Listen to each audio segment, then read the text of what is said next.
নমস্কার দর্শক, হাঁটছে সে হাঁটছে, সংবিধান হাতে হাঁটছেন মমতা বন্দ্যোপাধ্যায়। এসআইআর এর বিরোধিতায় সরব হয়েছে তৃণমূল প্রথম থেকে।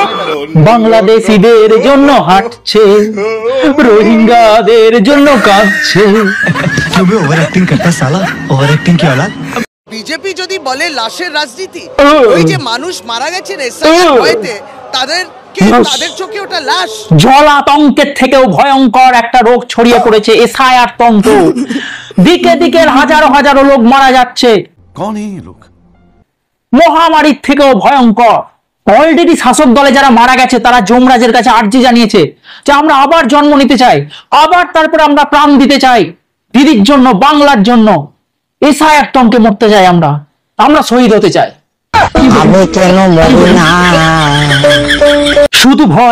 শুধু ভয় দেখাও, বাঁচতে চাই না। শুধু ভয় দেখাও, বাঁচতে চাই না। তাই ভয় ভয় ভয় ভয় পাছে ভোট নষ্ট হয়, এসব গান খুবই প্রাসঙ্গিক হয়ে উঠেছে আজকাল। ভয়ের রাজনীতি। এসআইআর তন্ত্রে রাজ্যের সমস্ত পেদনি, শাকচিরুনি, মামদভূত, ব্রহ্মদৈত্য তেরিং বিরিং করে লাফাচ্ছে, চরম যন্ত্রণায় আছে। তাদের হয়ে মিছিল বার করেছিলেন আজকে স্বয়ং নেত্রী।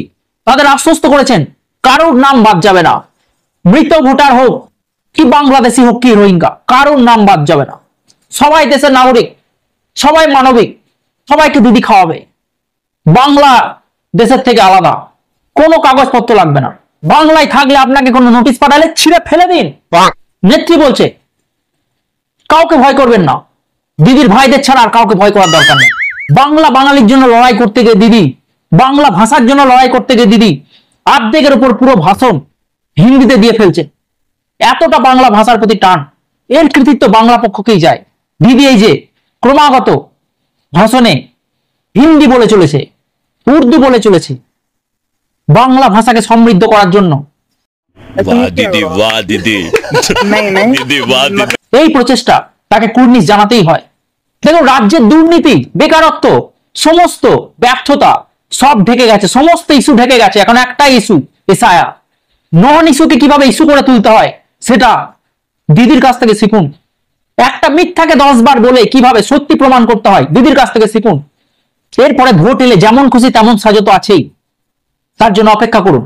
দিদি ভাষণ দিচ্ছে, পিছনে বেচারি টলি অভিনেত্রীদের অবস্থা দেখুন। বাংলা ভাষায় কথা বললেই বাংলাদেশি হয় না।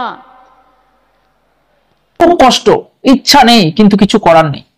পিছনে যদি মুখটি হাসি হাসি করে না দাঁড়ায় তাহলে পেটে গামছা বেঁধে থাকতে হবে, কাজ জুটবে না।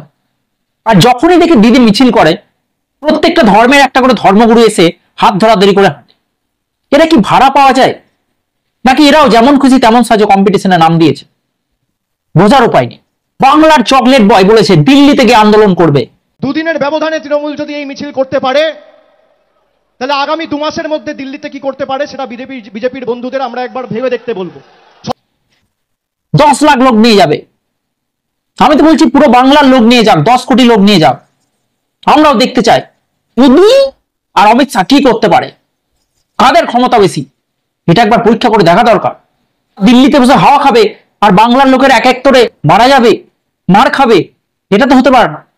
বিশ্বাস করুন, বাংলার মানুষ কিন্তু সত্যি এবার জানতে চায় কোন জাদুমন্ত্র বলে সমস্ত রাজ্যকে, সমস্ত পার্টিকে জব্দ করা গেলেও বাংলার এই দলের পিসি ভাইপোকে টাচ করা যাচ্ছে না। তারা সত্যি কি এনারা নির্দোষ নাকি এরা সর্বশক্তিমান, সেটা বাংলার মানুষ জানতে চায়। জবাব দিক মোদি, অমিত শাহ। যারা এসআইআর তন্ত্রে মারা যাচ্ছেন তাদের বলবো, মরবে মরো, ছড়িও না। আর চোখ কান যদি একটু খোলা রাখেন তাহলে আর চোখ বন্ধ করার প্রয়োজন পড়বে না। তাই অযথা ভয় নয়, সচেতন হন, সঠিক তথ্য নিন, এসআইআর কে জলাতঙ্ক বানাবেন। ভালো থাকবেন, নমস্কার।